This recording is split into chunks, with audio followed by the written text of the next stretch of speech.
जी अस्सलाम वालेकुम जी। उम्मीद करता सर तुम कहने ना हो गए। अज मैं एक इंतहाई अहम मौजू के बारे तुहाडे नाल गल करना चाह रहा।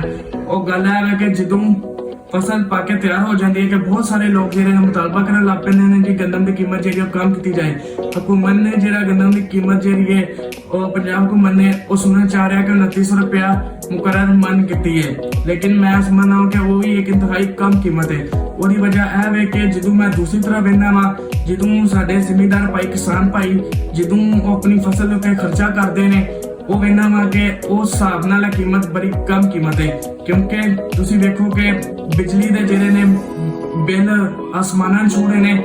ਤੁਸੀਂ ਵੇਖੋ ਕਿ ਆਪਣਾ ਖਾਦਾਂ ਕੀਮਤਾਂ ਜਿਹੜੀਆਂ ਨੇ ਉਹ ਵੀ ਆਸਮਾਨਾਂ ਤੇ ਨੇ ਔਰ ਡੀਜ਼ਲ ਦੀ ਕੀਮਤ ਜਿਹੜੀ ਹੈ ਉਹ ਵੀ ਆਸਮਾਨਾਂ ਤੇ ਨੇ।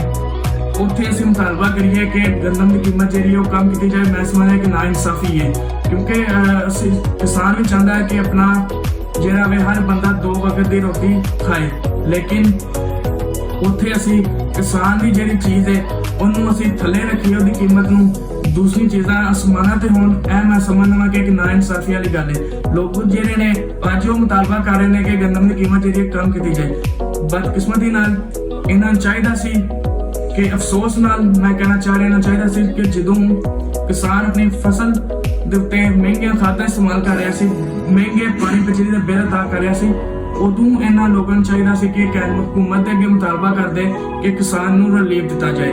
ਜਿਸ ਤਰ੍ਹਾਂ ਤੁਸੀਂ ਦੂਸਰੇ ਬਿਜ਼ਨਸ ਸੈਕਟਰ ਨੂੰ ਰਿਲੀਫ ਦਿੰਦੇ ਹੋ ਕਿ ਤਾਂ ਕਿ ਉਹ ਮੁਲਕ ਦੀ ਮੈਸ਼ੀਅਤ ਵਿੱਚ ਆਪਣਾ ਕਿਰਦਾਰ ਅਦਾ ਕਰ ਸਕਣ, ਆਪਣਾ ਰੋਲ ਅਦਾ ਕਰ ਸਕਣ, ਉਹਨਾਂ ਨੂੰ ਹੁੰਦਾ ਇਸ ਤਰ੍ਹਾਂ ਹੀ ਤੁਸੀਂ ਕਿਸਾਨ ਨੂੰ ਰਿਲੀਫ ਦਿੰਦੇ ਤਾਂ ਕਿ ਮੁਲਕ ਦੀ ਜਿਹੜੀ ਮੈਸ਼ੀਅਤ ਵਿੱਚ ਕਿਸਾਨ ਵੀ ਆਪਣਾ ਇੱਕ ਰੋਲ ਅਦਾ ਕਰਦਾ। ਲੇਕਿਨ ਬਦਕਿਸਮਤੀ ਨਾਲ ਅਸੀਂ ਲੋਕ ਆਪਣਾ ਇੰਟਰਸਟ ਵੇਖਦੇ ਹਾਂ। ਅੱਜ ਸਾਰਿਆਂ ਨੂੰ ਯਾਦ ਆ ਗਿਆ ਕਿ ਆਪਣਾ ਕੀਮਤ ਜਿਹੜੀ ਹੈ ਗੰਦਮ ਦੀ ਉਹ ਕਮ ਕੀਤੀ ਜਾਏ।